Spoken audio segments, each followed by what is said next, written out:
When the chips are down and democracy's back is up against the wall, two radio veterans step up to the microphone to right the wrongs, standing for truth, justice, and just because.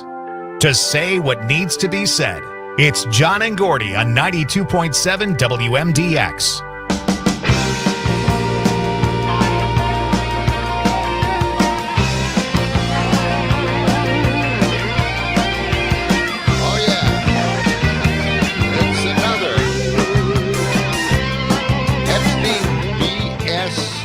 Edition of the John and Gordy Morning Show. The big headline is Trump disavows stupid supporters over Epstein bull, Bull BS. See, again, it's he can say it, we can't say it. It's the S word, right? That I keep saying we have to start saying. I don't understand this. I know I'm a little ahead of the curve here, but not that ahead. I mean, seriously, when are we going to start saying the word? Because it means nothing. What is it? I don't know. What a horrible word? No. What the it's hell? Not that bad. We've been saying it since we've been kids, little kids in the field, running around. Oh, man, hey, man. You got to talk to FCC about that. I'm just so done with this, I mean, let's just say the word. I saw a simple interview with, I think it was Adam Schiff or somebody last night. I was watching it. Yeah. And he just came out with the word. Yeah, I know. Yeah, the politicians are. Pete Buttigieg is saying it. Yes. Buttigieg is a smart guy like him speaks 7 languages. He figured it out. He found the word in the one language that I want to say. Yeah, it's all Epstein all the time now. It is 24/7. Well, I think this is his downfall. I mean, if it's ever going to happen, it has to be this. When Charlie, what's his name, comes out against it? What is it? Charlie Kirk? Charlie Kirk. Charlie Kirk's all over this. We've got that. We got it. We got Charlie Kirk coming up, man. And it's so funny, the whole approach that Charlie Kirk has come up with is just so extreme and stupid, and my head explodes every time I even think about it. We had it yesterday. We did not get to that story, but we'll get to it today. We'll get to it. Yeah. Okay. Cloudy skies this morning. Yeah. We had a little bit of sprinkles, I think, overnight. Some light rain. Yeah. Yeah. I have my windshield wipers on my car. Everybody's got to check their windshield wipers in weather like this. We always say that. Take your umbrella along, check your windshield. Does anybody really ever check their windshield wipers ever? No one does, and then they find out when it starts ripping apart and you're using them. Right? Yikes, right? So you have the new car and the new windshield wipers. And they sense rain. Really? Really? It senses how much rain is coming down and how fast the windshield wipers need to go. I'm not kidding you. And do you agree with the way it's sensing it? It's just unbelievable. Seriously. You don't have to push a button or do anything. No, you know how sometimes it comes down hard and sometimes it lightens up. And how does it sense rain? Windshield wipers know when that happens. Man. And you got smart windshield wipers. I can't believe it. Yes. Yeah, pretty soon smarter than me behind that wheel. Man. I'll tell you, I took a look at it yesterday. We went to the parking lot after the show. Right? I couldn't believe it, man. It is straight out of the Jetsons. It is. And it looks like it's a cool looking car. Yeah. Man. It's very it's pretty hip. Now, you can take a ride today if you want, right after we're done here. Really? Yeah. Oh. Ride right out of the ramp here. Can I join too, or? No, Dom, you can't. No, okay. No, I'm sorry, man. John doesn't allow anybody else in the car in the back seat except the kids. Of course you can take a ride with it. Yeah, you can. Awesome. If do you have a driver's license? He might even let you drive it. Yeah, I think so. I think that's going too far. You can ride in the back seat. Have you checked your insurance? It's a Gen Zer. Okay. You never know what they're going to do next. Okay. Look, we got an early morning call already. We do. Yeah. Should we go to it? Yeah. We've got a lot of stuff on the list. Let's check in here, with Matt in Middleton. Yeah, Matt's been leaving us voice notes, but which is great. Here he is live. Good morning, Matt. Morning, guys. I wanted to bring attention to this GEO group, this private prison corporation that is being given tons of money to build these concentration camps. Mm-hmm. And apparently Baldwin, Wisconsin is one of their targets to build one of these to move people from Chicago and this little area around us. And I see this MAGA as a civil war, technically, because it's the rise of the Confederacy against, the rest of us. Sure. And I'm wondering what you think about, we know people in prisons are put to work. We know the Confederacy loves slavery, right? Right. Yeah. So it seems like this is a return to a kind of slavery. And the more people they get in these concentration camps and the longer they're stuck in there, they're going to be put to work as well. Yes. They're probably going to be picking the crops. Yeah, So well, what do you think about that? Is this just a return to the Confederacy, and that's kind of what we're up against? well, that's or what a lot of people are thinking, actually. I know the one prison where they get $1 a day, and they use the $1 a day to make a phone call, one phone call a week, because the phone call costs $5. So you get $5 $1 a day, and you make one phone call for the entire week, and you get labor besides, which is a big plus for them, and that's why it's private, and that's why I think these things are going in all over the country, just as Matt has mentioned. These here. corporate prisons. Yes. What's the name of the company, Matt? GEO Group, GEO Group. And I looked at their website, Yeah. and they try to make it look all nice, like they're all about rehabilitation and reentry and, programs to help people. And it's all BS, Yeah, Of course it is. Of course it is. Yeah. Oh, boy. Yeah. Yeah. Well, that's Well, I where hope we're people at get on out it. there today. Yeah.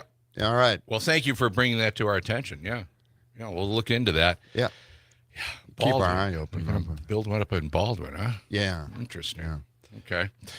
Weather today, well, it's 61 degrees, and you'll notice as soon as you step outside, much cooler out there today, and a high of just 70, and maybe a couple of spots of rain along the way. It's going to stay pretty cloudy. A little bit later on, we'll talk to attorney Jim Santel and get the latest from him. No Tim Slecker today. That's right. He's busy, probably trying to figure out what he's going to do about 1,400 people being let go of the Department of Education. Yeah. Maybe he's affected somehow by that. I don't know. Who knows? Yeah, it's Trying to keep track of it all. Yeah, the quick disassembly of the government now because of the Supreme Court allowing Trump to do whatever he wants, which is an amazing thing. I don't know if Congress, do they think that they can take that power back when there's a Democratic president? I assume they think so, but no, the Supreme Court is making it very easy for a Democratic president to come in and do whatever the hell he wants over the wishes of Congress. They're letting this happen. Yeah. And I'm hoping that happens. I hope we have the balls to actually do something when we have the damn power. Look at what they're doing. The Republicans and the MAGAs are doing here. The Project 2025 Russell vote, doing all of this dismantling. In 5-6 months, they have managed to do something like this. This is fantastic. This is truly more done than any other president in history. Well, if the president can do anything, he can call off the voting. He can just say, "Well, it's we have an emergency here. We have, we're just going to skip voting this time around, and everybody stay in place because so many things are going on, and we have to have troops in the streets and everything else." It's just. Well, I think he can do anything. I've got a story on that. Yeah. I've got. They're starting to meddle in the elections here. I've got this. The president recently called for Texas to gerrymander its voting districts. Right. To net Republicans an additional 5 friendly districts. Just 5? What gives him the power to do this? Why would it be up to the president? He decided to do it. Why haven't we done stuff like this? Trump has launched a multi-pronged effort to gather data on voters and inspect voting equipment, sparking concerns about local and state election officials here we go. Who think that the federal government will eventually then interfere in the election in 2026, the midterms. Of course he's going to do this kind of stuff. And then the Washington Post also reports that the Justice Department has asked at least 9 states for copies of their voter rolls. Oh, great. A move that could grant the department access to non-public information about the voters. And federal law gives the Justice Department the ability, but it does not expressly give the agency the authority to review voter rolls themselves. Not yet. Yeah, it's. I mean, this whole thing is unwinding, and Yes. I don't know. Somewhere along the way, either we just throw up our hands and just see what happens. And I think Trump is hell-bent on getting rid of Jerome Powell. He's going to fire him whether he's supposed to or not. He's just going to let him go. Because Just they're get him out of there. revamping the building where the Fed is. Yeah, and he didn't do it right. Oh, He they're just spent- making stuff up He spent too now. much money, right? Yeah. They didn't spend too much money putting gold-plated statuettes On in the fireplace. Yeah, in the fireplace. Now, here's the... Did you see the picture Yes. of the fireplace? No. Compared to Epstein's fireplace at Epstein's mansion? No. They're almost identical. Oh, wow. With the gold Really? scrolling and Yeah. stuff. Yes. Oh, my I saw a God. comparison picture. Wow. It's just bizarre. Okay, but that's the whole thing here. Yeah. I mean, we're looking at him complaining about the new building for the Fed. Yeah. And they have huge problems. You go flooding the basement. The wiring is old. This Really? is like, really an old building. It has to be, really, really renovated. And they're complaining about how much money it costs to renovate it. Well, What? Yeah. Yeah. Anything to have an excuse to let Jerome Powell go, who he hired and forgot about it. He's the one that Well, we appointed him. we have that Okay, coming up. We'll get that. We got that we'll get to coming up, that too. Do we have time for what would you rather? We do have time. This one time thing or we're gonna switch it down. We're gonna only go What? 2 instead Okay. of 3. Only this time. 2 We're questions? gonna just go 2 questions Yeah. instead of 3. This is much better. This just makes more sense. Okay. All right. What is it? This is Would You Rather? Okay. All right. First question. Okay. Would you rather have a fridge that restocks itself with your favorite foods, or a closet that always has a fresh, perfectly fitting outfit for the day? Oh, the refrigerator. Refrigerator. I think I would do the don't care refrigerator. about what I wear. Yeah, I would do the refrigerator too. That was a quick and easy one. Okay. And then the second question I have is: you're being dropped from a helicopter into the center of a lake. Would you rather the lake contain 100 great white sharks or 10,000 piranhas? Which one would you want Well, in the that's not lake? much of a. I mean, either way, it's going to be awful. But which Well, I one's don't going to be know. less? I think Trump came up with a solution to all of this, right? I think he wanted to take the sharks, or I'll fight the sharks too with Trump. I think I'll do sharks too. 100 great whites, maybe they'll Yeah. miss me or something. 10,000 piranhas, it's hard to avoid. 10,000 piranha. Yeah, I guess I'd go with the sharks too. Yeah. Yeah, we're missing National Tattoo Day here. I don't know why we don't look at the Really? national calendar It's every National once in a while. Tattoo. I was that going right? to say that. Okay. And not only that, but it's Yeah? World Emoji Day. I mean, it's World we're- emoji. we- how could we miss World Emoji Day? Well, one that I think we're really missing is National Wrong Way Corrigan Day. You remember that, yeah, right? No, I hardly remember that. I don't. Okay. no. Well, you But don't. wrong way- But no, nobody wants to know about it because Well- we dropped the National Day calendar. Nobody cares anymore. So, yeah. Well, no. You don't want to hear about Curiosity. Douglas Corrigan's fascination. Never mind. All right. Never mind. All right, well, Okay. I guess no one wants to Yeah, hear okay. that anymore. Didn't we have a request to bring back the national calendar from your neighbors? Yes, my neighbors wanted to hear it again. It's 19 minutes past the hour. We're just getting going on a Thursday morning here in beautiful downtown Madison. We'll be back with more of John and Gordy for Thursday after this.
you very much for love. Thank you very, very, very much. Thank you very much for the daily news. Thank you very much. Thank you very, very, very much. Thank you very much for Howard Hughes. Thank you very, very, very much for finger snapping, wire tapping, chocolate soda and Truman Capote, napalm bomb, Vietnam. Selective service makes me nervous. Thank you very much. Thank you very, very, very, very, very, very, very, very much. All right, there it is. WMDX 92.7. It's John and Gordy in the morning. A little Smothers Brothers there. They were a lot of fun. Yeah. Yeah. Big hot topics back then. Yeah. Groundbreaking. Howard Hughes. We're following his fingernails. You know, they grew so long. I remember that was a big issue. Boy, you know, I'd like to have those issues back again. Tom's probably never heard of Howard Hughes. I've never even heard of the Smothers Brothers. Oh, really? Yeah. Okay. Yeah. Well, Yeah. Wow. A Gen Z here. I'm not quite sure what to say about that. Howard Hughes, he was a recluse. He was a recluse. He was a recluse. He had a billionaire recluse. He was into airplanes and built up Spruce Goose, which was a horrible project that never really got off the ground once. Yeah. It was a wooden airplane, but it was a massive airplane. It was huge. Huge body on it. Yeah. And he built that all himself. No. He had help. I mean, he designed it. Yeah. He was kind of an engineer. engineer. Like Noah. Oh. He was crazy, but not that crazy. He was back in the, 30s and 40s, I guess, was his heyday. And he dated Hollywood stars, and, it was a big deal. Yeah. And then he was very, very rich, became a recluse, lived in Las Vegas, and then grew his hair long and his fingernails long, and nobody ever saw the guy. Yeah. He was just a recluse. He does seem kind of crazy now I'm listening to this. Yeah. So what you have to do then is check out a few repeats of the Smothers Brothers and check that show out. It was a groundbreaking show. They were taken off the network because they were too political. Yeah. CBS fired them. Yeah. Wow. It's during the Nixon era. Yeah. Kind of reminds us of what's going on today. Right. Nixon was just a warm-up for Donald Trump. Well, this is crazy. This is crazy stuff. Yeah. What? No, I'm just. I thought you were leading into something. I was absolutely stunned. We're looking into the Geo group here, checking out the latest news on it. What kind of prisons they're building? Well, we know that they're using slave labor at this point, $1 a day. But what is the labor about? What are they making license plates? I don't think they do that anymore. I don't know. That's what I want to know what they're doing. Are they doing farm labor, maybe? Yeah. This portion of the show brought to you by Madison Hearing Aid Center. If you're not sure what other people are saying because of loud background noise, or if you're out on a windy day, you can't hear what's happening the way you used to, call Madison Hearing Aid Center. Their number is 608-249-4077, or go to their excellent website, MadisonHearingAidCenter.com. They'll set you up with an appointment. They're at 4706 Cottage Grove Road in Madison. Jim and Sarah will help you out. They're helping people change their lives with better hearing, improving the quality of their life by getting them set up with hearing aids and other devices. They have all kinds of very high-tech equipment there. And give them a call. Again, 608-249-4077, MadisonHearingAidCenter.com. The other little piece of information is Gen X. Those born between 1965 and 1980, they have flipped. They have become big fans of the MAGA movement. Their popularity, Trump's popularity has increased 23 points since April with those voters 50 to 64 years old. I find that hard to believe. But I know. On the other hand, well, that's a recent poll, CNN SSRS survey. Now, what do you do? Right? I don't know. And the Democrats aren't exactly polling very well. I mean, it's kind of lukewarm. And they can't improve their polling because the Democrats can't do anything at this point except whine and complain. Yeah. But, I think that the plan now is to hold up another continuing resolution or whatever it is in the future. Yeah. If they do certain things now, then they will hold up and stop the government from operating. In the next debate. So okay, whatever we'll that see is. what happens. Yeah. Right? I mean, this is their threat. we don't hear much about it, but we have to protect public radio throughout the entire country. That's one of the big things that we have to protect. The Senate did pass that bill to cut the funding last night. Yeah. Well, yeah. Did they? To hold off on the funding. I thought it was just a preliminary, and now they're going to have a full. Well, it goes to the House now. That's really? what I read this morning. Yeah. Oh, okay. All yeah. right. Well, It's go by going. that, then. And for a while, Mitch McConnell was saying, "Oh no, we need public funding for PBS. We need to do." And then he changed his vote. Did he really? Yes. He went along with it. The Senate passed it to cut the funding and some of the other things in there for USAID, whatever else was in that. Wow. That Bill. The rescission vote. Yes, the rescission vote. We'll double check on that, but I saw they passed it last night. Well, they're certainly going for everything on the list that they have put together over the last 50 years. Everything is on there. Yes. Everything, and they're passing it all. Mm-hmm. Boy, it would be great. Remember when the Democrats were working on the Affordable Care Act, Obamacare? Right. And they wanted to put a public option in. Yeah. And no way. Boy, talk about overreach. Man, that was just way too much. Yeah. Oh, we can't have a public option. You know, you guys want it all, don't you? Well, your wish list, you can stuff it. Yeah. Unbelievable. Now look at what's happening here. Here's the headline. Senate votes to cut $9 billion from public broadcasting and foreign aid. Yep. Mm-hmm. So there you go. All right. Oh, that's another... Sweet, huh? What a great way to start the day. Sorry, all you people that work at PBS, they haven't cut the funding completely. It's just $9 billion for everybody. Okay. 629, cloudy skies, and it's going to reach a high of just 70 today. We'll talk to Brittany Berlow a little bit later on, and also Jim Santel in our next hour, coming back with more of John and Gordy in the morning.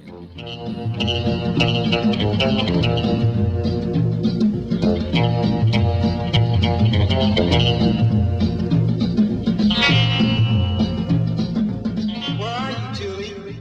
I can't see you.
As the 21st century began, human evolution was at a turning point, a dumbing down. With no natural predators to thin the herd, it began to simply reward those who reproduced the most and left the intelligent to become an endangered species. What an idiot! Oh, what a loser! Now listen, Grapehead. I'll explain it so even you can understand it. Idiocracy. For the smartest guy in the world, you're pretty dumb sometimes.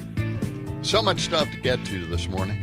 Unbelievable. WMDX, John and Gordy in the morning. And you can check us out on your Civic Media app as well if you're, traveling the globe this summer. Yeah. You can always listen to the program as well and then text us or give us a voice note. We'd love to hear from you. And we are also live on YouTube, our YouTube, John and Gordy Oh, yes, in the morning, that's right. as Thank well you. as Yep. Facebook. Yes. WMDX Facebook page. And you can call us at 608-879-8255. It is 6:36, cloudy this morning, 61 cool degrees, a high of just 74 today.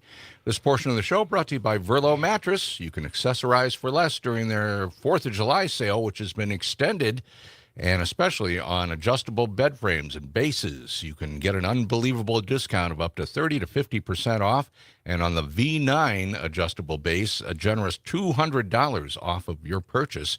Check it out, Verlo.com. They're located on Madison's east side and west side. Top of the line stuff. You got to do it. You have to do it. You'll have it for life. You need to do it. You really must do it.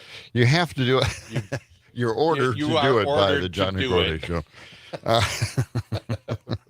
Pretty soon we're going to have a John and Gordy line of adjustable bed frames. You think so? We'll have to talk to the Verlo people Verlo about that. will, it'll be made by Verlo, of course. Yeah. Put our faces on it somewhere. It's not the technology we have sitting around at home that we can just assemble a kit, but certainly, you know what? Maybe that's a good idea. Just thought of it. Yeah. All right, let's spitball that for a while. Okay, we'll workshop it. Yeah, workshop it. Okay, run it around the table. That's okay, right. Never mind. I don't know what that means. You used to have those. All the phrases? Yeah. You have all the phrases because you used to have. I used to have to be in those meetings. Yes, I know. Oh my God! It's just when you were at 47. Oh my God! Yeah. Promotion director. That was fantastic stuff. Robert from McFarland said, "My VPN says I'm listening from Gotham City." Really? Wow. Okay. Well, I don't know why.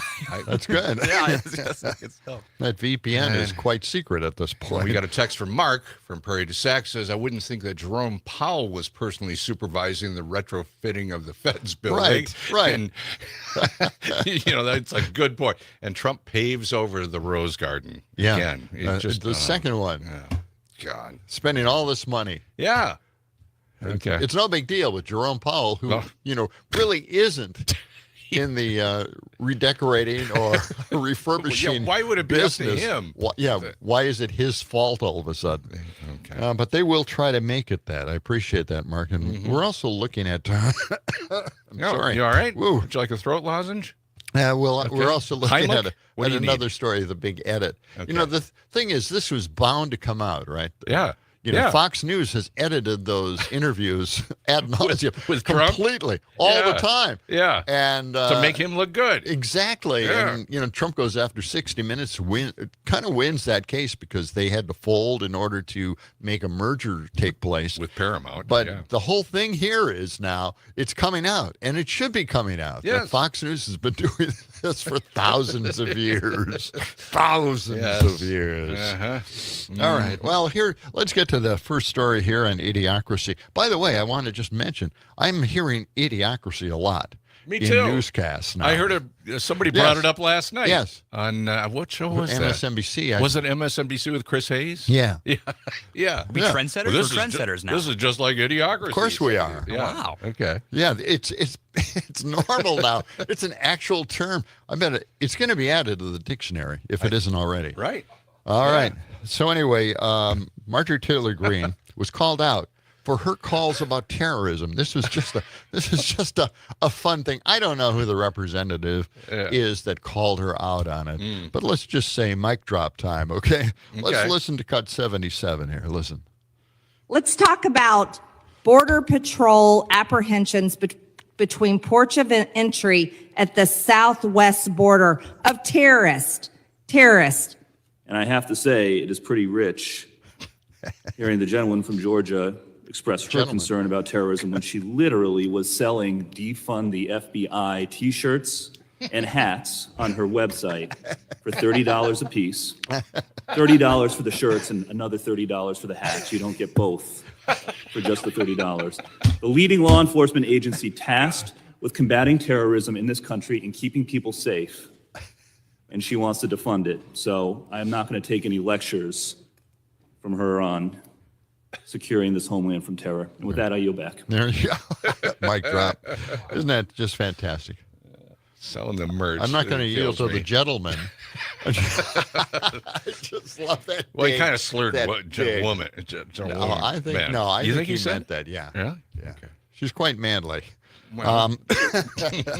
But anyway, that is something else. Selling T-shirts defund the FBI. Yeah. Wow. And baseball caps too. But you don't get them together for $30. I'm glad he pointed that out. Watch out. Yeah. They're trying to take you. Yeah, they're soaking you. Yeah. All right. Now, we've talked about this before, and I sounded somewhat like a conspiracy theorist. But, I'm kind of wondering why we never hear about the Trump shooter, right? In Butler. Yeah. What happened there? I don't know. No one ever brings it up. Okay, there was an investigation, but we didn't hear much about it. So I guess a reporter brought it up to Trump the other day, and that would be cut 68. Let's listen to cut 68 and all about the Trump shooter. What happened? Will you repeat that question? On this one-year anniversary of Butler, what was going through your mind this morning when you woke up? I know that you're praising God you're alive, but a lot of people want to know how you're taking this day on this one-year anniversary. God was protecting me. Maybe because God wanted to see our country do better or do really well, make America great again. But God was protecting me, Brian. I'll tell you, it's the more you think about it, the more you see it. But no, I don't like to think about it much. I have a job to do, so I don't like to think about it much. You don't think about anything. It's a little bit of a dangerous profession being president, but I really don't like to think about it too much. Yeah. I think you're better off not thinking about it. Yeah, don't think about it. Don't think about No, I wouldn't think about it. No, I think he made that point, right? And so let's listen to this next cut. This is from The Hill. This is a part of their report in regards to what happened to the shooter. Let's listen. Oh, okay. People protecting him, how he doesn't feel more attached to this issue. It feels like he's very quiet. It's weird, right? I felt the same way about Trump's response. The Daily Caller's White House correspondent on a trip to Iowa last weekend asked the president if he was satisfied with the investigation into the assassination attempt, and he said that he was. But meanwhile, the public doesn't know much of anything about the attempted assassin. They don't know what his motivations were, what his background was, how he got to this point. We haven't heard much about what the Secret Service is doing to make sure that something like this doesn't happen again. So to hear Trump himself say it's basically case closed as far as I'm concerned is really bizarre. It is. It is quite bizarre. Mm-hmm. The reason I think that they're holding off on this and they don't talk about it much is because the shooter was conservative. Well, he was a Trump supporter. Yes. He was Republican. And that's why they don't want to bring it up, because this is homegrown terrorism. Mm-hmm. And they don't want to talk about homegrown terrorism in this country and the shooter. Mm-hmm. So I'm that's my point of view on it. I don't know why the news people don't bring that up every so often, but I think it has a lot to do with portraying the right wing, the megas, as people who are dangerous to this country. Mm-hmm. And I think that is the meme. Now, I jotted down a few of the responses to this story. Isabella DeLuca, it's been one whole year and we still know nothing about this guy. And here's another response. We know he was a registered Republican and everyone who knew him described him as a conservative. So that's where the epiphany for me came in. When I read those two, I thought, yes, that has to be it. They just don't want to point a finger at conservatives in any of this. Mm-hmm. So... But they didn't they reprimand or fire some Secret Service agents after that report came out about the investigation? They suspended a few, and Right. So That's All about right. all they did. Yeah. That's yeah. all we heard about it. Yeah. Now, let's get, the report came out, and it looks like inflation is starting to bubble up and take place here. So I want to hear cut 88. This is from CBS News. Let's listen. New inflation numbers show the prices you pay in stores going up faster last month. The annual inflation rate of 2.7% was the highest since February. Economists think prices will go up even more if President Trump's new tariffs take effect on August 1st as scheduled. Money Watch correspondent Kelly O'Grady is here with what this means for your bottom dollar. Kelly, good morning. Good morning to you all. All right, so the inflation rate, it kicked up for the second month in a row, with June revealing the first meaningful evidence of tariffs pushing prices higher. So, for example, apparel rose by 0.4%. That was slightly above the monthly average. Home furnishing prices increased by 1%, and appliances nearly 2%, right? These are products that we source primarily from overseas and therefore subject to those import taxes. While the inflation rate, it's nowhere near the 9% level we reached 3 years ago, economists warned the upward pressure on prices will only grow this year, especially with those higher tariffs set to kick in August 1st. Now, businesses, they're worried as well. The Port of Los Angeles saw the busiest June on record as companies race to import those goods ahead of the higher tariffs and the holiday season as well. So this uptick really gives the Fed license to continue that wait and see approach and hold them steady despite the pressure from the White House. Why do you think the markets are so steady when everything is so tumultuous? Because everything is August 1st, right? Let's wait and see. What are we going to hear from Powell? Keep putting it off. That's what it's all about, really. That's all they want to do. Yeah. So everything's going up, and the ports are pretty silent after, a very busy time when everybody ordered early, and all of that stuff will be cleared out. Now, they didn't take place. They didn't actually participate much in that big sale. What was it? Amazon's Prime Day. Oh, the Prime sale. Yeah. Prime Days. People didn't get involved in that simply because they didn't want to blow out all this stuff they bought early so they could keep the prices stable. They didn't want to give those sale prices on items that they just purchased. So, right. But anyway, all of that is starting to clear out, and the prices will start to increase. And oh boy! But I've always said that we have this kind of stable economy. When they predict inflation, it doesn't happen, and then suddenly it did happen. And the only reason it did happen, they always gloss over this, but we had a supply chain problem. Okay? Right. I mean, that was the whole reason for it. And then, of course, businesses decided to jump on that and take advantage of it, and then increases the prices after that. So they used the supply chain problems, which they actually had, and they increased the prices anyway, and then downsize the products. So it was not a good time, not a good image by big business.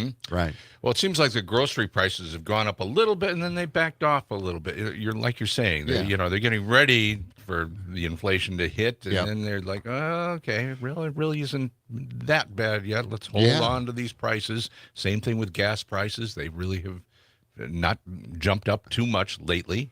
They start inching up a little bit, and then they back off. I've seen it kind of just steady. Yeah. That's what I've seen at the pump. It's just steady. Nothing's really happened yet. No big jumps. But now they're predicting low petroleum prices. Really? They're just saying that. Okay, we got to take a break here. We got more coming up from Idiocracy. So hang in there. Stay with us. We'll continue with more of John and Gordy after this. But this is surprising to you. Inflation is rising.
It's Good News Week.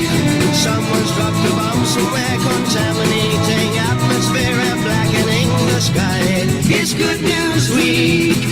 Doctors finding many ways of wrapping brains in metal trays to keep us from the heat. WMDX 92.7. It's John and Gordy in the morning with a lot of positive information for Flashing back there. Good News Week. Yeah. Wow. That's an oldie. Yeah. Cloudy skies to start your Thursday, and high is just 70 degrees today. It's right now it's nice and cool, 61. Yeah. And feeling less humid. All the storms well out of here. Boy, they had 5 tornadoes scattered across. I was watching some of the weather coverage last night. We had some civic media coverage as well. And some damage That's up quite a picture by Roxbury. Of the funnel cloud. Yes, Yeah. lots of video, and Well, Dodgeville also with a tornado, and then a few others. Brittany will fill us in. Yeah, we'll get to more of that in about a half hour. All right, I got some more news here. Okay. This is effectively dead for Kansas farmers, and they're reeling from this. Trump has slashed their wheat program. The program Food for Peace delivers surplus wheat worldwide. These cuts Kansas Republicans frantically tried to discourage Trump from making is bad news, not just for the recipients of this wheat, but the Kansas farmers who relied on it to sell large amounts of their product. Wow. It was the latest blow to farmers, particularly in Kansas, where about 80% of those on the High Plains voted for Mr. Trump. All right. Mm-hmm. So why don't we get to this interesting report from Ali Velshi about Medicaid and farm workers? Let's listen to what he has to say. Agriculture Secretary Brooke Rowland saw it in a gleaming vision, kill 2 birds with 1 stone. Her problem is that the Trump administration's immigration crackdown is affecting farms across the country. Food production is at risk of slowing down as migrant farm workers hesitate to show up to work. They fear being detained or deported because ICE agents are descending on America's farms. Authorities say they arrested more than 300 farm workers in a recent operation targeting 2 California cannabis farms. They say they were not pursuing another worker when he suffered a fatal fall during one of those raids. Now, the problem is U.S. agriculture relies on migrant farm workers, and the industry is lobbying the administration not to deport them. But President Trump's MAGA supporters accuse the industry of selling out. They want ICE raids on farms to expand. Meanwhile, President Trump's signature policy bill that he recently signed into law has its own problem. It includes some of the biggest cuts to Medicaid in decades, which could leave millions of people without health coverage, something that Trump promised not to do. But Republicans insist that the work requirements they inserted into the legislation only affect able-bodied adult recipients who choose to be unemployed. And that's where the Agriculture Secretary Brooke Rowland comes in. We must be strategic in how we are implementing the mass deportation so as not to compromise our food supply. Ultimately, the answer on this is automation, also some reform within the current governing structure. And what else? And then also, when you think about, there are 34 million able-bodied adults in our Medicaid program. There are plenty of workers in America. It's so simple. We'll deport migrant farm workers, and then their jobs will free up for Medicaid recipients who need to work to continue receiving health care. They'll qualify for health coverage, and America's food supply will be secured. 2 birds, 1 stone. Goes without mentioning the number that Secretary Rowland uses, 34 million able-bodied adults. First of all, the number is much, much lower than that. It's between 25 and 30 million. And according to Kaiser Family Foundation's research, a majority of them are working full or part-time. Well, there's one myth that you missed, which is that people are not living off of their Medicaid checks. This is not welfare. Medicaid is paid to healthcare providers when people get healthcare services. I'm just going to stop you there because this is a huge point. You can't get rich off of Medicaid benefits. That's right. Right. You not only can't get rich off it, you can't live off of Medicaid benefits. So all of these people are doing something else to support themselves. And as you pointed out in that slide, most of them already work. They go to school. They take care of somebody. Or many people can't work, but they also can't qualify for disability. So there are a lot of people with disabilities who get Medicaid who aren't technically disabled according to the government rule. And one of the big things that I found this out when I was doing the survey, the census survey. Farmers utilize Medicaid when they don't have very good years, when they lose a lot of money, or just even any kind of money. They don't make a profit for that year. Right. Suddenly they're not making anything. They need to go on Medicaid in order to sustain themselves, at least for health care coverage and food stamps. So it's one of those things that is very important. So what are you going to do? Ask the farmers to go out and get a job so they can work 80 hours a month in order to still get food stamps or at least Medicaid. Okay. Now, come on. What that is a huge area that they have to think about, and no one ever brings it up, but it's out there. We got 2 minutes left. Yeah, a couple minutes. Well, I don't have enough time for the next cut here then. Well, what are we going to do, John? We could pause it, right? Put everything on pause. We've done it before. Well, let's put it on pause. Okay, get ready to pause here. Let's go to bankruptcy of farms. Here, Okay. cut 86. All right. You know this. Americans rely on the country's farms to put food on the table, but according to new research from the University of Arkansas, farmers are filing for bankruptcy at record rates. News Nation's Brooke Schaefer joins us now. Brooke, why is this the case? What's making it so difficult for them to grow and operate? Well, Marky, we spoke to a company that does farmland transactions, and they told us that essentially it's getting a lot more expensive for family farmers to make their products, and that is forcing a growing number of these farmers to now file for bankruptcy. The University of Arkansas released data this month, which claims that from April of last year to this March, more than 250 farms have filed for Chapter 12 farm bankruptcy. University economists say bankruptcy filings in the first quarter of this year alone have already exceeded last year's. Those same economists argue that farmers are right now facing what they described as a financial pressure cooker, with prices for things like seed and fertilizer staying relatively high. Other analysts suggest high interest rates are also playing into farmers' difficulties right now. All right. Yeah, so there you have it. Yeah, farmers. And we've seen, of course, a lot of bankruptcies here in Wisconsin. Yeah. Or year after year after year, 500 or so farms go bankrupt each and every year on average. So it is incredible, and it's happening again, especially because of what Trump's policies are doing to them. Coming up, we'll talk to attorney Jim Santel in our next hour. Find out the latest from him. Back with more of John and Gordy after this.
these are the times that try men's souls. In the course of our nation's history, the people have rallied bravely whenever the rights of man have been threatened.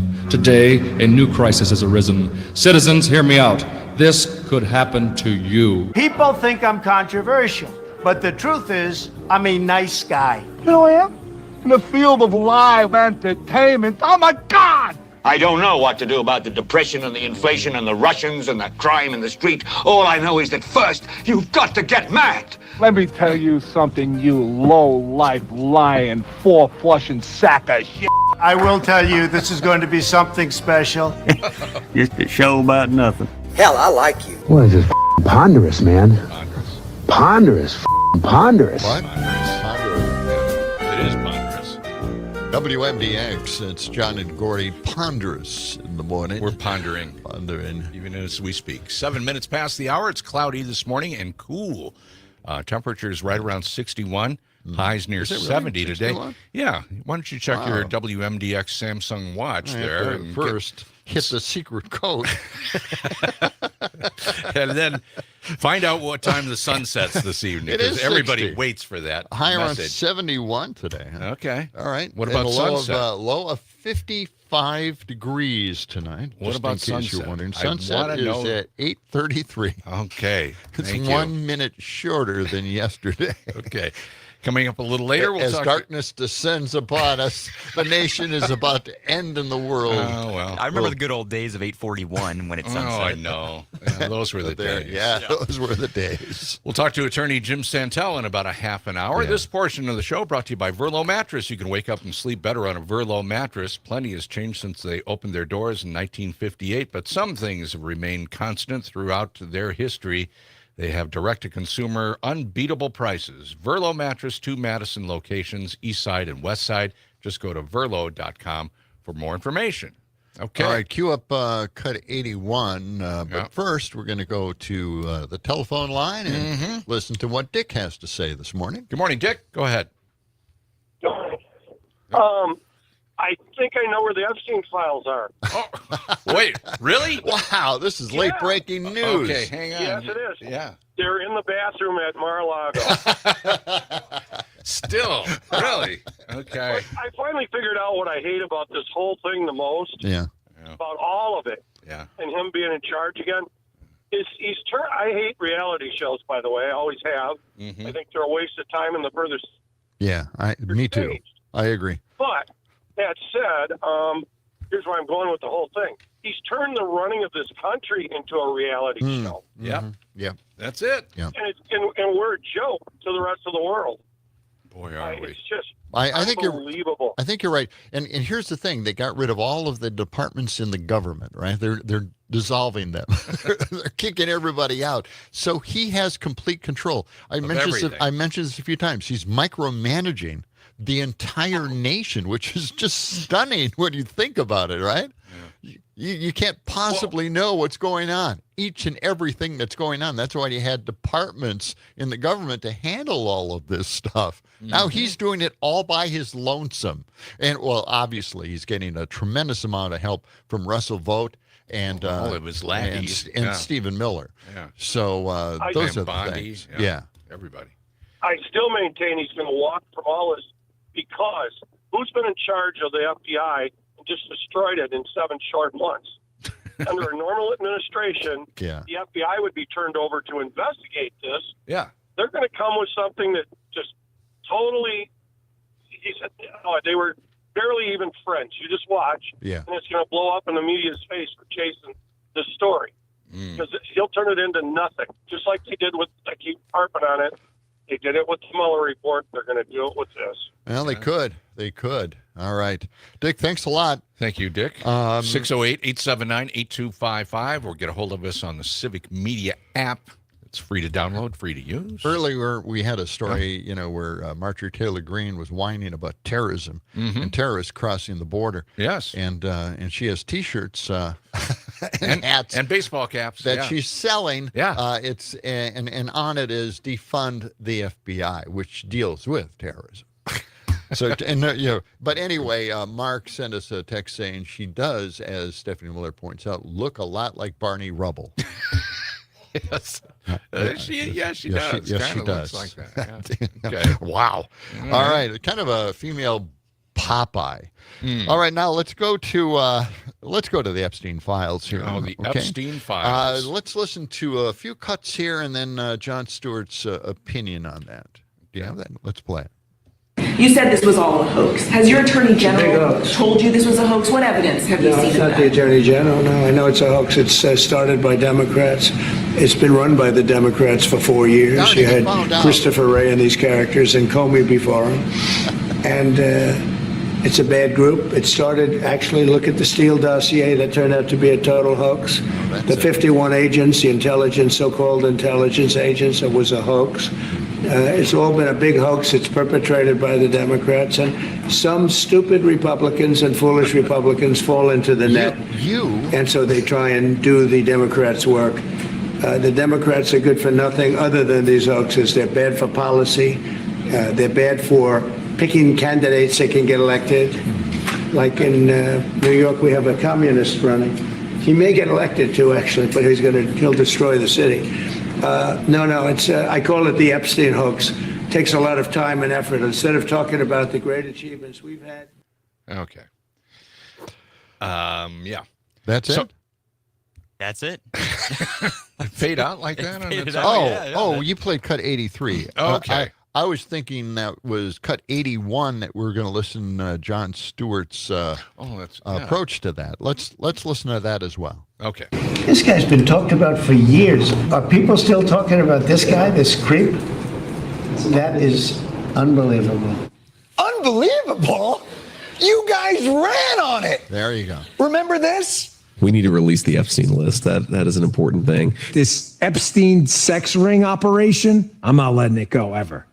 Ever. Put on your big boy pants and let us know who the pedophiles are. And that was before the Trump administration took power. And by the way, they were still hyping the Epstein files after they took power. Yeah. We have flight logs, we have information, names that will come out. President Trump has given a very strong directive, and that's going to be followed. So people can expect actual movement on this, not just empty promises. Oh, Donald Trump doesn't make empty promises. All right. Whoops.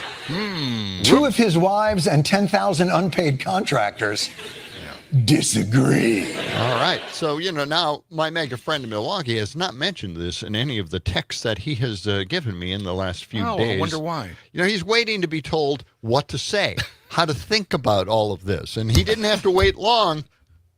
Podcaster Charlie Kirk. Oh, Charlie. Has a whole theory on this. This is so outrageous and so ridiculous. I want you to hold on to your seat, strap yourself in. Okay, get ready. and get ready to pause when I ask you to pause the cut, because I might have to interject something here. Okay. But let's listen. All right. He said something similar on his Truth Social this morning, and he calls it the Epstein hoax. Now, before we go any further, I do want to say, big breaking news this morning. Yeah. John Solomon is reporting that in his sit-down interview with Donald Trump, President Trump has greenlit a special prosecutor to potentially be able to go after the criminal conspiracy around Epstein and all deep state activity. So that is a phenomenal victory. Okay, just pause it right there. Hold up. Yeah. Yeah. Now, they're going to investigate this like the Mueller report. Yeah. They're going to go after something that he just made up just recently, like in the last few days, that it's a hoax. Mm-hmm. Something they promoted, they promised to give us, but it's now a hoax created by other people that he even participated in for 2 years. And now we need a special prosecutor. Now there's a press. Oh, yeah, I can't wrap my head around this. Okay, Okay, let's now today, as of today, the first sighting of the media calling this Epstein Gate. Oh yes, you're right. It's Epstein. We've decided now it's Epstein Gate. Okay, I just wanted to throw that in. All right, let's play this. Okay, that is something that we should rejoice in. Think basically Robert Mueller for deep state activity, but one of our guys doing it. We do not care about the story as a way to hurt Donald Trump. In fact, it's the opposite. We actually care about this story because this is a rare opportunity of a sloppy operation by the deep state. The base cares about this because we are defending you. And it's not so much about that we care about the person of Jeffrey Epstein. Got it. Okay. No. Okay. Get to it. We are actually interested in who was he an agent of? Okay, stop it there.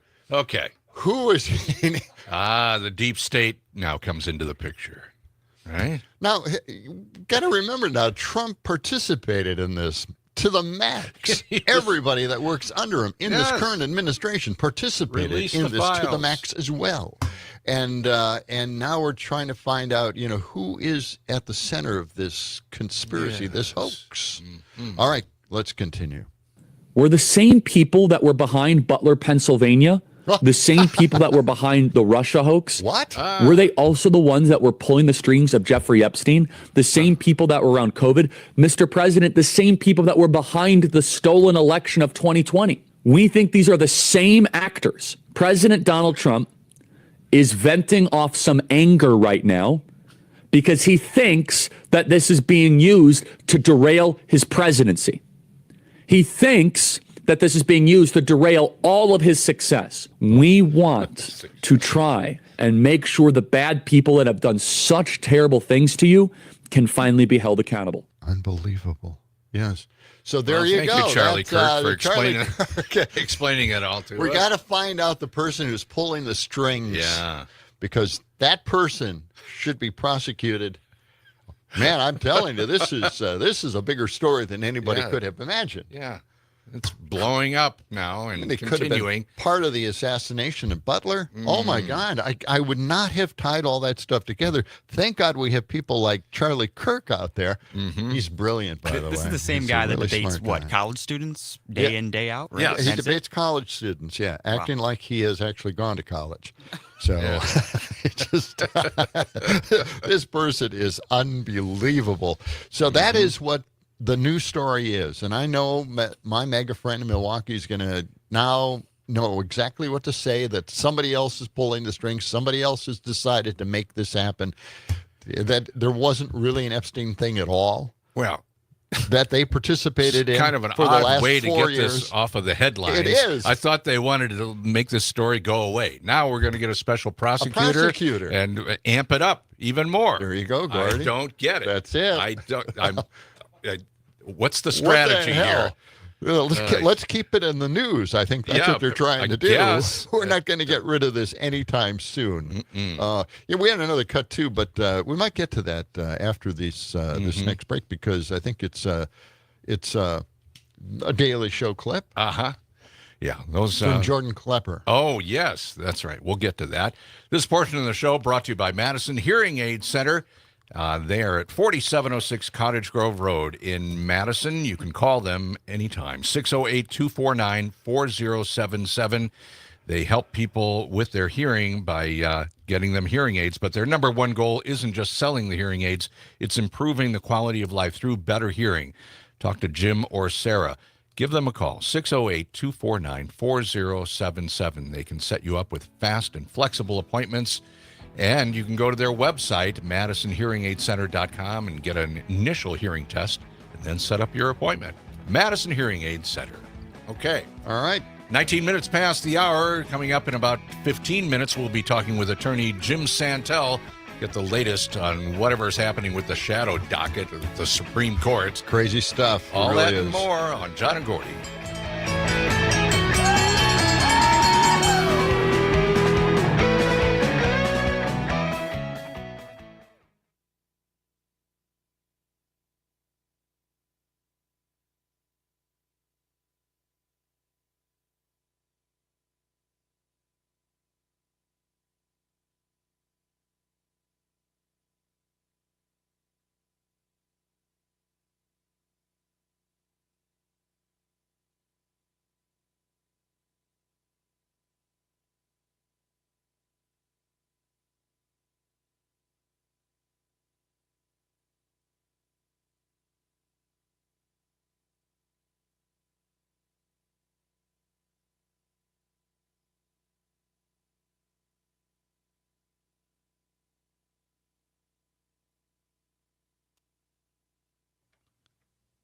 Hello, Brittany. Good morning. Hi. Brittany. Hey, can you get rid of this box over here? Oh, sure. You guys made it. Wow. Yeah, we have. I suppose you have a lot of video that we're posting. With tornadoes flying around this part of the state. Yeah. Yeah. Yeah. Tornado in Roxbury near Sauk City. Here. Yeah, that was a great picture. Yeah, wow. They had some good video of that. And Dodgeville. Yeah. And they're saying around here anyway, they had 5 tornadoes. I don't know if you have. I'm seeing 1, 2, 3, 4, 5. Yeah, because then the other one's like a little south and a little north. So 7 total, 5 by you. 7 total. At least it's to start. What? At least to start. You know how they always find more. Yeah, that's right. What is your shirt? Does it say something, or is it just a picture? Sunset Beach. Yeah. Okay. Sunset Beach? It's Yep. It's Beach nice weather. and cool. Where is that? Is that a location?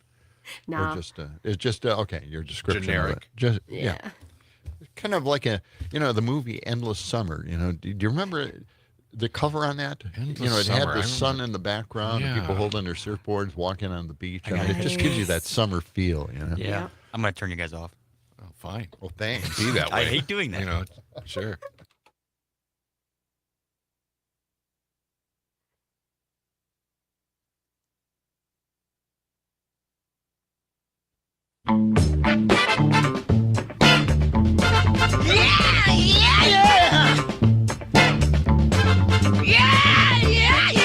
It's John and Gordy just sitting around the table talking this morning. That's it. On WMDX 92.7. And it's a cloudy start for us. Cool temperatures have moved in. Let's get the latest on the weather with Brittany Merlot, our chief meteorologist. Good morning, Brittany.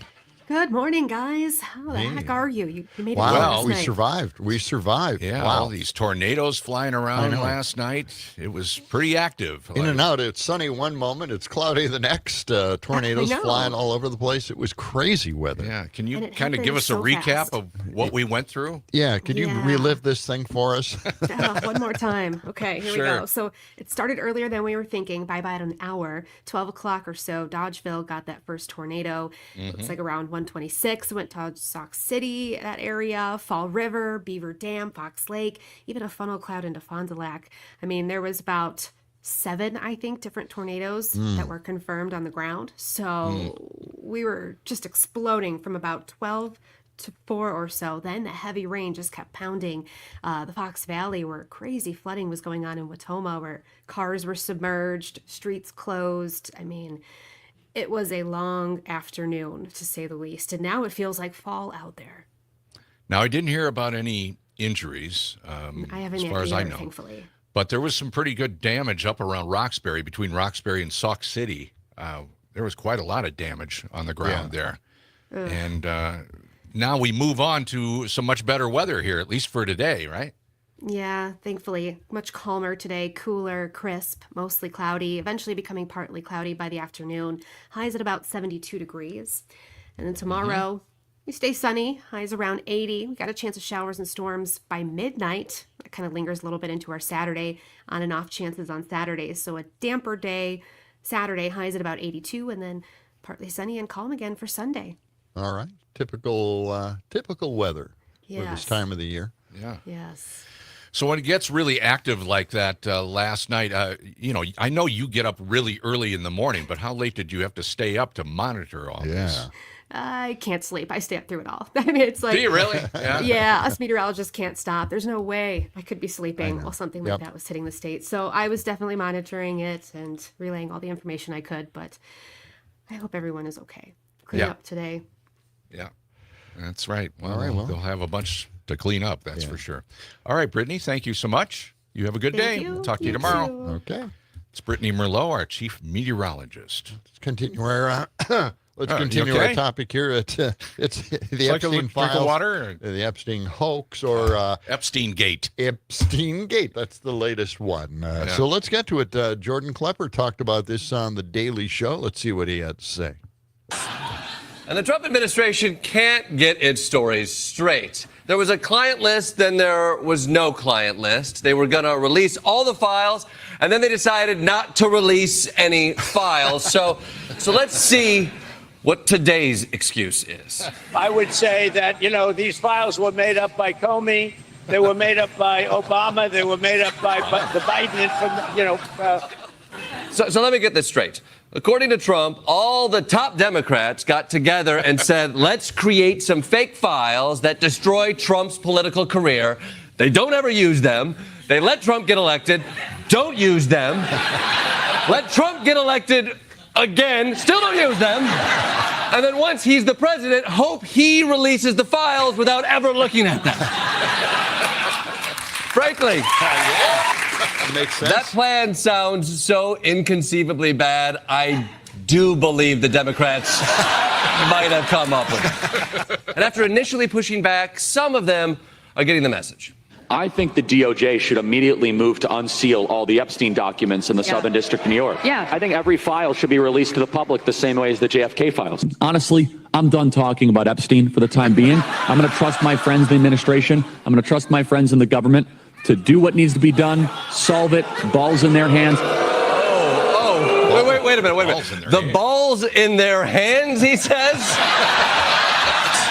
The balls in their hands. Wow. Okay. There are a lot of unanswered questions, but the biggest question is just what on earth is going on? Yeah. I don't know what's happening. It doesn't make sense. I can't reconcile this Donald Trump with the Trump that we're seeing right now, the Trump that is gaslighting the public right now. And Donald Trump and Epstein didn't just party together. They were neighbors. Epstein said he was Trump's closest friend for 10 years. And these guys didn't just party together. Epstein was a part of some major milestones in Trump's life. Jeffrey Epstein introduced Melania to Donald Trump. Trump was a frequent passenger on Epstein's plane, known as the Lolita Express. Get this. And Epstein told author Michael Wolff the first time he slept with Melania was on my plane. And that is how I met your mother, Barron. I'll tell you, next time you're on a flight with a crying baby, just think about how much worse it could be. Oh, boy. Yeah, that's wild stuff. Oh, my God. Sure is. Yeah. Okay. But, it's going to be fodder for a lot of people and comedians from here on in. Yeah, it's going to go on. It's hard to even imagine something like this, that he would actually create this conspiracy, this hoax, and expect people to believe it. Well, of course, Charlie Kirk is jumping on board somehow, and thinking we're going to find the culprit who devised this insidious plan. The deep state. Wow. Well, yeah, Trump's really backed himself into this corner. He can't, no matter what he does. He can't do anything now. This is it. Yeah, and I think this might be it. This could be it. This will be the thing that does him in, right? Oh, we hope. We'll wait and see. God. We'll keep you posted. Yes. Right. Doug texted in here. He said, with the demise of public radio, it's time for John and Gordy to create a new pirate radio station to reach rural America. That's it. Well, It'll be a spinoff. It'll be we our are. pirate radio podcast. Yes. We to rural Americans. Yes. Yeah, it's a good idea, Doug. All right. Coming up right around the corner, Jim Santel will join us, and a whole lot more. We've got a lot to talk about. Yes, we do. Coming up on John and Gordy in the morning. Keep it right here.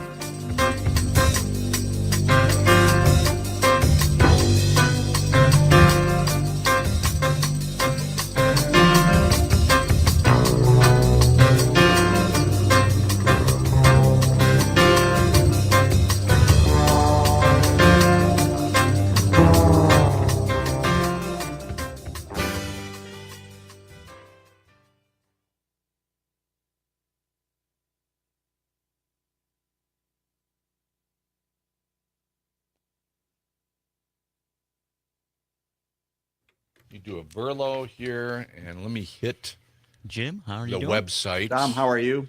Good. Good morning, Jim. Good morning. Good to see you. Morning. Good morning. Good to see you. I've got a few things here. Just one thing, actually, because you already mentioned one in your email.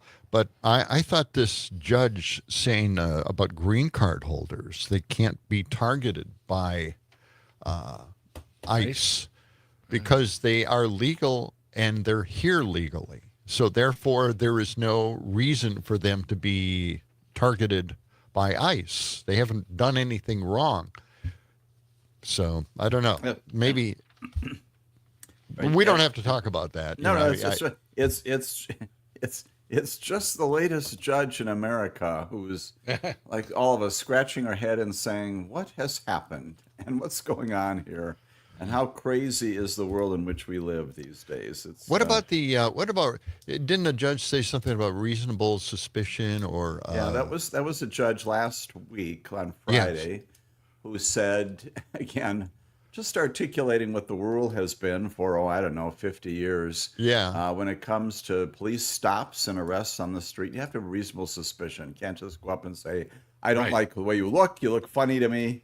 And she says, you got to do that. And again, we have a major litigation over that issue now in America. We should. Right, you know, because we've got people out in the streets like ICE who apparently are not doing that with the direction of the president and Kristi Noem. And it's just exhausting, isn't it? But all of them are in the same category. Another judge who it does enjoin on the birthright citizenship issue, that comes out of let's see, that's from Maryland. After last week, the judge from New Hampshire does the same thing. Yeah. All of them just simply restating the reality of what America is all about. And these things are in our courts and they're litigated, and it's because, frankly, it's not to get too broad, it's a reflection of the Epstein thing too. We are being governed by junior high school student council, right? and when you do that, you got to say that. You got to say that. Save that. And you know, when you do that, and we all show up for the homecoming dance, and oops, my mom forgot to bring the food, right? You know, this is the country we're living in right now. Yeah. It's just and Donald Trump every day. You know, every day it's a surprise. He's the vice president of the student council. I don't know who the president would be, but he's not quite good enough to be president. But Let me ask you. Are you scheduled to be guest on Maggie's show anytime? We're going to be filling in on Wednesday, and if you're not surrounding that, if you're not going to be on with her, then we'd like to have you as a guest. Where sure, you that's just fine. actually get to say something this time. Right. But if you're on with her Tuesday or Thursday, I was on last Tuesday, and so this is the time period when I'm not on again until next week Friday. So Wednesday would be just fine. Absolutely. Yeah. We'd love to have you in there. Okay. Sure. We can do just that. Which hour would make sense for you? You know, let me take a look at my calendar. Every so often there's something I have like early afternoon, so I always dart down to Racine just because I just like it's so much better for if we're there for an hour or so extended. But let me take a look. Let us know. Usually 4:00 is fine. Okay. But let me get back to you on that. But we'll make a plan to do that. But yeah, that'll work out just fine. It'll be great. All right, excellent. We'll nail it down. Good. All right, turn mics off. Okay. Once again, Tom says, "Stop talking, Jim." Right.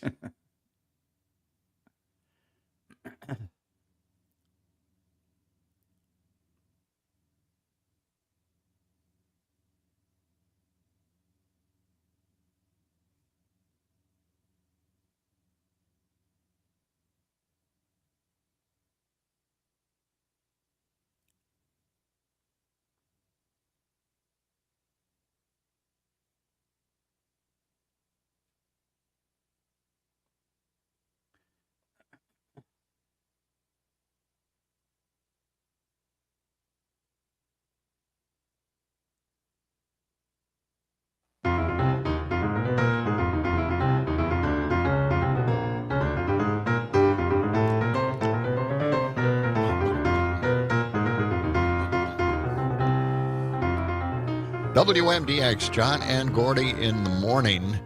A cloudy start this morning. Temperatures in the low 60s will climb just to 70 for today with clouds and maybe a couple of sprinkles along the way. This portion of the show brought to you by Verlo Mattress. Their accessory sale continues, their 4th of July sales event continuing for the rest of the month. And you can get all kinds of savings on accessories and also adjustable bed frames. Those are 30 to 50% off. Check them out at Verlo, the east side location or west side location, and find out more at verlo.com. John, I want to remind everybody, check out our website, WMDXradio.com. I was checking it this morning, and every Thursday, Catherine puts out the newsletter, and we're at the top of it. We won the best of Madison? No, we didn't. No, okay. We didn't. We're not going to find that out till sometime late September or October sometime. They take their time counting the ballots. But, go to WMDXradio.com. We're featured on this week's newsletter, amazingly enough. Pretty nice. Yeah, it's pretty cool. And you can find out how to enter our contest for Sugar River Pizza Parties. And just go to, again, WMDX Radio. Click on the banner there about our pizza party giveaway with Sugar River Pizza. And you could be our next winner on that. Well, I thought Catherine was trying to distance herself from us, so it's nice to see her featuring us in the newsletter. Well, I think we were kind of banned from the newsletter there for a couple of months, but apparently we've made it. Just want to mention, by the way, we're going to be filling in for Maggie Dawn on Wednesday afternoon. Next Wednesday. Yeah. All right. That'll be fun. 4 to 6, and we're hoping that Jim Santel, he just happens to be here. Yeah. Will be our guest on that program as well. I'll tell you what, let's go to Jim Santel. You could always hear his podcast on Saturdays, 9 to 11 o'clock, 2 hours of summation of what took place the week before. And there are so many legal things that take place the week before. They're just ridiculous. Amicus, a law review. Check it out on Saturdays. I don't know how you can keep track of everything. Yeah, how do you do that, And Jim? the reality is that I don't. And the other thing that you know well, because you suffer from the same problem, which is the things on the cutting room floor, right? Everything as of Tuesday, you think this has got to be the lead, and then it turns out something even more incredulous happens on Wednesday, and you've forgotten by Friday what Monday was all about. And now, just following up on your last conversation, which was excellent, underscoring the frivolity and the craziness of this Epstein thing. Now we've got apparently unfounded conspiracies about unfounded conspiracies, right? Yes. And so I defy anyone, including Dom, who's much younger and brighter than I will ever be, to outline, to diagram what this thing is all about. And again, it changes. That's the other problem, as you just said. The diagram changes virtually hourly. And again, trying to at any time diagram the president's own sentences defies a complete linguistic capacity. So we're beyond all of this. Wow. That sums it up. Yeah. Right? Well, I don't think you could diagram this at all. You can't. There's no relation to anything that happened prior to this. Right. And since I'm on this roll apparently this morning, I will tell you as well that all of this, including the more serious stories, and not that, the Epstein thing at core is a tragedy, right? Let's acknowledge that. At the top of the list are victims out there who are still victims of his horrific crimes and Giselle's crimes as well. That's number one. You've got the entire, frankly, it's a tragedy for the defendants, a tragedy for the system, and now it's a tragedy for us as a government when we're spending time, again, because of what the president has done and people like Charlie Kirk and these other folks. What should we be talking about every single day? How about education? How about the environment? How about commerce, right? How about international matters? And yet he has effectively taken up the space here by, again, promoting something in the capacity of the vice president of junior high school student council. That's what this really is. And those are the people who are in charge of our government right now. That's how bad at all levels it has become. It's incredibly juvenile. Well, let's get to the firings here. Comey's daughter was fired, who had defended Epstein in that case. So let's find out more about these firings. I didn't know it was kind of a broad grouping of firings. It's been going on for a while. First, you may recall this fellow named Emile Beauvais, who might be an appeals court judge fairly soon, right? Another one of our favorite characters, also in the junior high school student council. But he was the one who early on, you may recall, fired virtually all of the, directly and indirectly, all of the attorneys who had prosecuted the January 6th rioters. Those folks are gone from the U.S. Attorney's Office. We've had others. We've had firings in many, many units. The big one just this past week inside the Department of Justice is something called the Federal Programs Branch. And I know that I hope that no one on this broadcast, none of your listeners has ever heard of the Federal Programs Branch because you don't have to. You shouldn't have to know this. But these are the people who've been out there when they talk about attorneys in the Department of Justice who are defending the president's, for example, his policies on deportation and on birthright citizenship, and you fill in the blank on all these things, the firings. These are the folks who would go in and defend the president's policies. And they've done that, again, for previous administrations. They're sophisticated attorneys. They're apolitical, even though they're defending now indefensible positions, which is the story. 110 attorneys in this branch inside the civil division, 69 of them, 69 of 110 have left since November because, number one, they cannot defend these defenseless positions anymore. And number two, they're completely overworked. It is just a calamitous workload because of all of these lawsuits that they're required to defend on a regular basis. And they're basically saying, ethically, we can't do this anymore. And I'm going to drop dead if I continue to work at this level because of the nature of what's going on. It is a very serious matter inside the Department of Justice. And again, listeners should not have to know about the Federal Programs Branch. It's basically been decimated, as has the Civil Rights Division and others. And again, the attorney, Maureen Comey, who you're absolutely right, she is a singular person, also finds herself fired. Why? Because Donald Trump doesn't like the fact that her father is James Comey. He doesn't want any Comeys in his Justice Department. This is the very competent person who prosecuted Sean Combs and also prosecuted Epstein. Again, not to completion there because he committed suicide, right?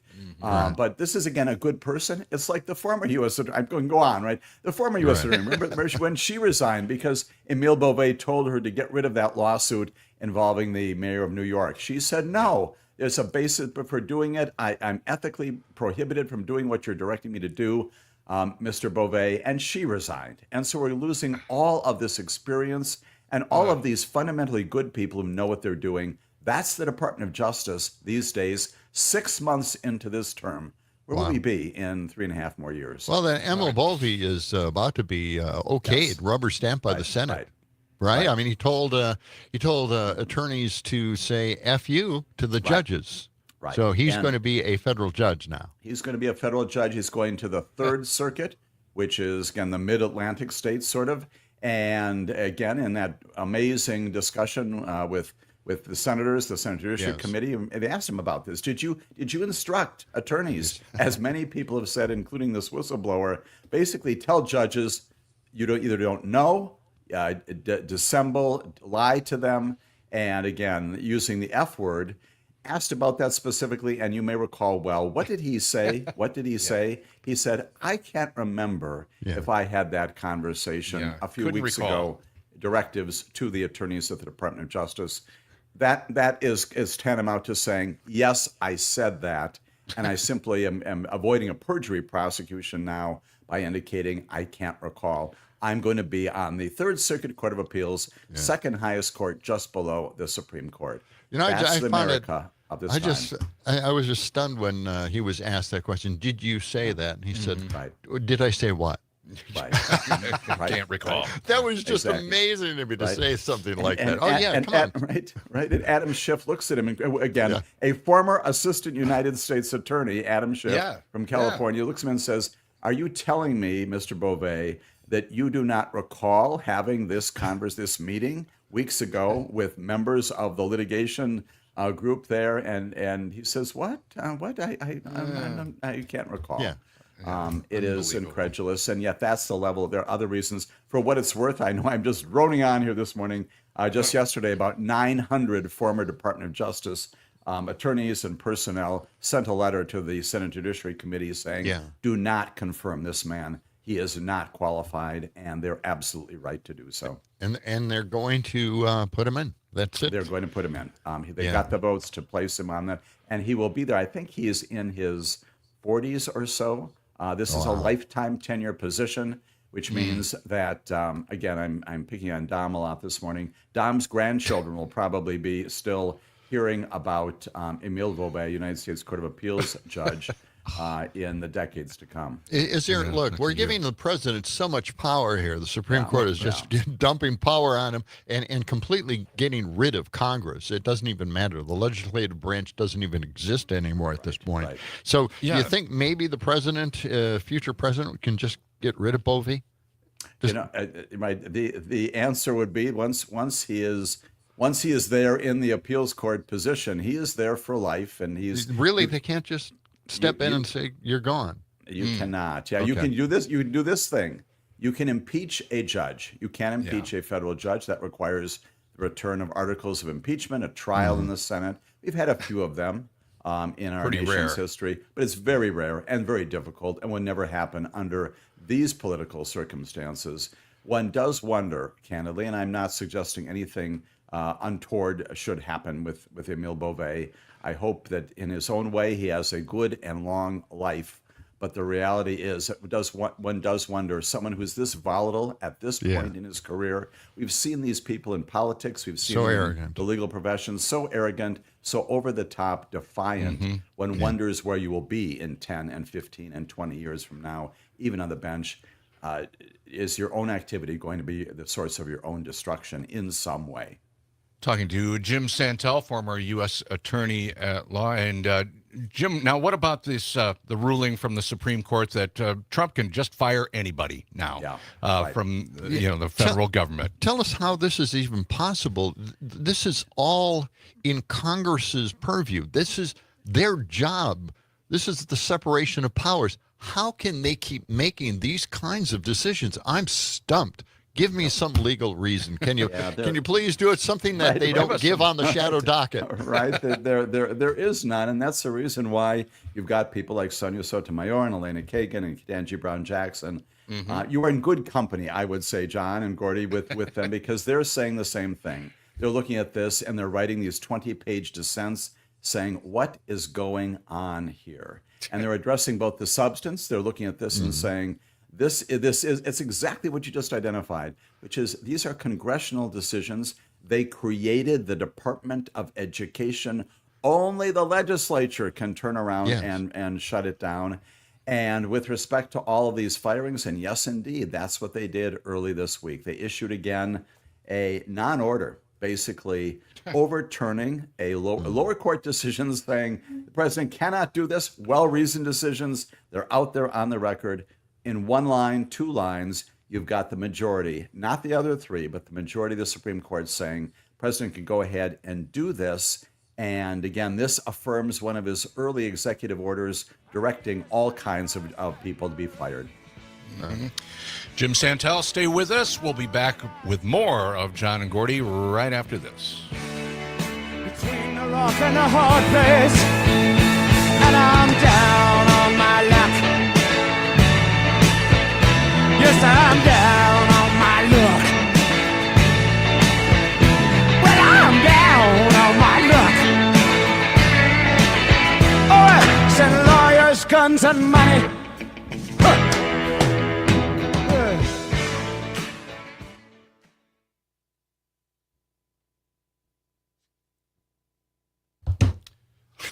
This is a good drum sound. This table is, See, if we were in a recording session right now, we'd use that somehow, right? Sure. Right. Why not? It's always that interesting little fact about the song that was recorded with the desktop sound. You know? Jim, you were a performer. You were don't you play an instrument? Do you play bass or something? A long time ago, my parents, I wish I had stayed up with it. I did some piano, I did some trumpet. Neither one of them took. You're probably thinking of the other embarrassing part of my present and past career, which is I do some theater from time to time, believe it or not. And, do you still do that? I do from time to time. I'm doing some stage readings in the near future here, and every so often, again, this. Don't mistake. This is not Hamilton, right? This is not nowhere near that, right? This is like civic theater. I mean, what kind of? Exactly, right. And this is where the paint is still drying in the first act because it's just been and the light bulbs are popping out and things like that. So it's good fun, right? And you tell stories, right? So it's great fun, yeah. So what was one of those? The writer Huck Finn, right. Mark Twain? When you Mark Twain, the Mark Twain. You're doing your Mark Twain thing, right? Right, exactly. Are you doing the one-man show? The one-man show thing. That's exactly it. That's it. That's what I'm trying to say. Right. Yep. Right. And it's it is again.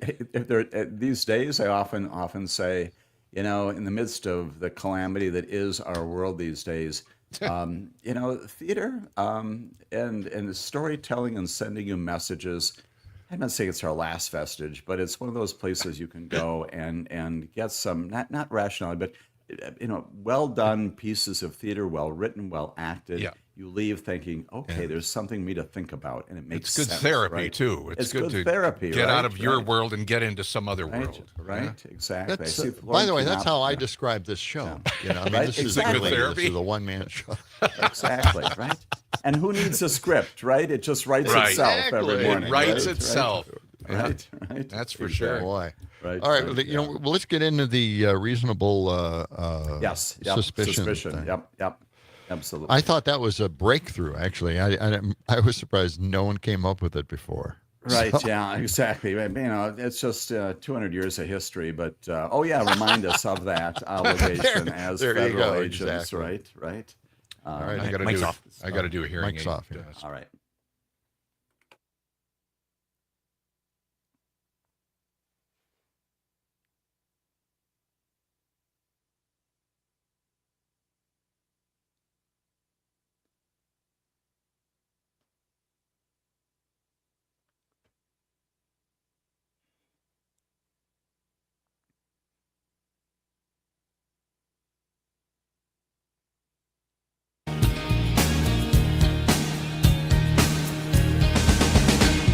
Standing in the shadow, stranger dressed in black. One time desperado, better watch your back. WMDX. John and Gordy in the morning, and we're with Jim Santel. We'll be back with more from Jim in just a moment. But first, we want to remind you this portion of the show brought to you by our friends Jim and Sarah at Madison Hearing Aid Center. They're at 4706 Cottage Grove Road in Madison. You can check out their excellent website, MadisonHearingAidCenter.com. Start out with an initial hearing test there and then make an appointment. They have fast and flexible appointments. You can call them at 608-249-4077, 608-249-4077, and tell them John and Gordy sent you. They are helping people change their lives. Their number one goal isn't just selling hearing aids, it's improving the quality of life through better hearing. MadisonHearingAidCenter.com. All right, now, Jim Santel, we want to ask you the question about a big case that happened in California, and a judge brought up an interesting point that not a lot of them have brought up, and that is that a lot of these ICE raids are taking place, but there isn't reasonable suspicion. You know, I mean, they're just sweeping people up. Yes. And a judge says you can't do that. You have to have a reasonable suspicion that they're doing something illegal, that something is wrong. What is it that you're finding that you can do this? What excuse do you have? And they haven't come up with anything. Not one thing. I thought that was interesting from the judge. Not one reason. Right. And this is, again, a federal district court judge in California who looks at, and this is not just based upon representations made by the attorneys, which, as you know, are often suspect, right, on all sides of litigation. She's looking at tapes. She's looking at videos. She's looking at photographs and having, of course, evidentiary presentations as a part of her inquiry into whether or not there should be a preliminary injunction, this first level. Should I stop this from happening before it goes on further? And she says, yes, I need to do that because all the evidence, as you just said, John, indicates what you're doing, what these federal agents are doing. United States Department of Homeland Security and other agents are doing is looking at people and saying, I don't like the way you look. And for that reason, I am going to detain you. I'm going to arrest you. That is in violation of the Constitution. And again, here's the civics point, which you just made, which is law school stuff.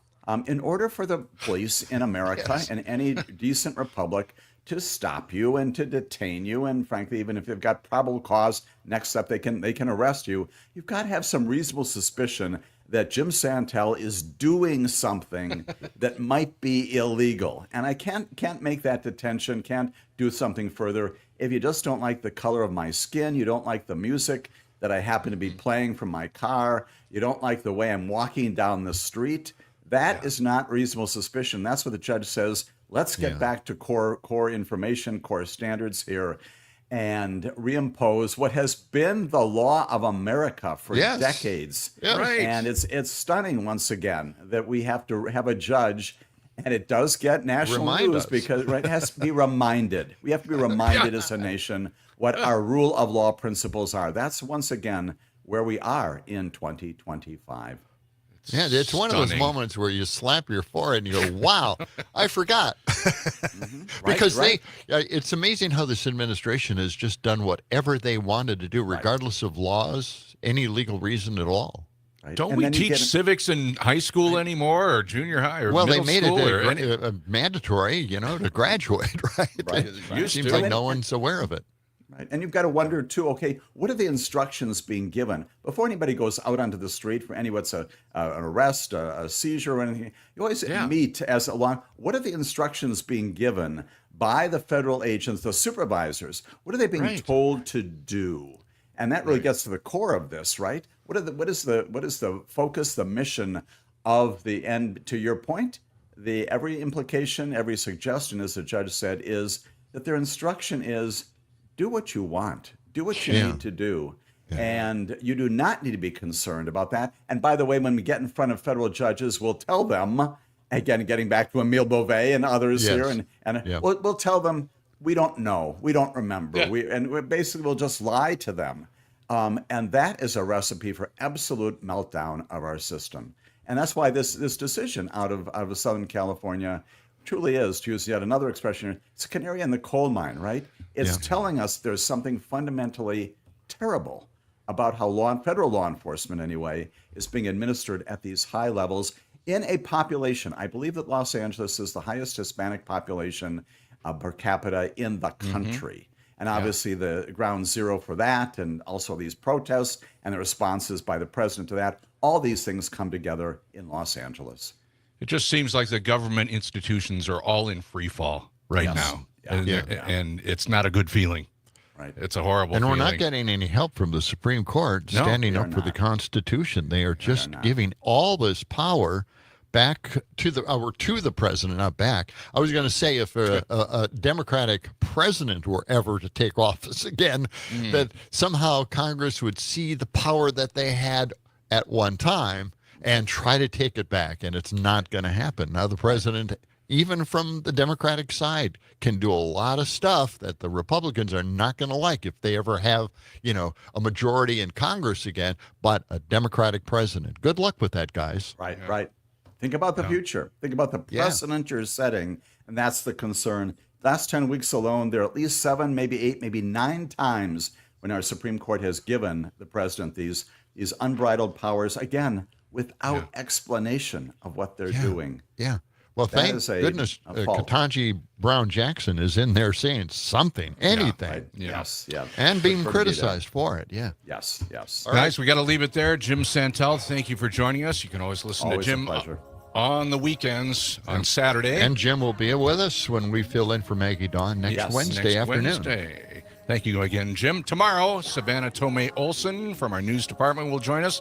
Also, Pam Yankee, rocker with a MaxInc preview, and free ticket Fridays. We've got more Brewers tickets to give away tomorrow. All right. Have a great day. Stephanie Miller is next. So long. See you later. Bye-bye. Oscar Livingston. Hit the brakes. Get out of here. Let the sun shine. It's the John and Gordy Show.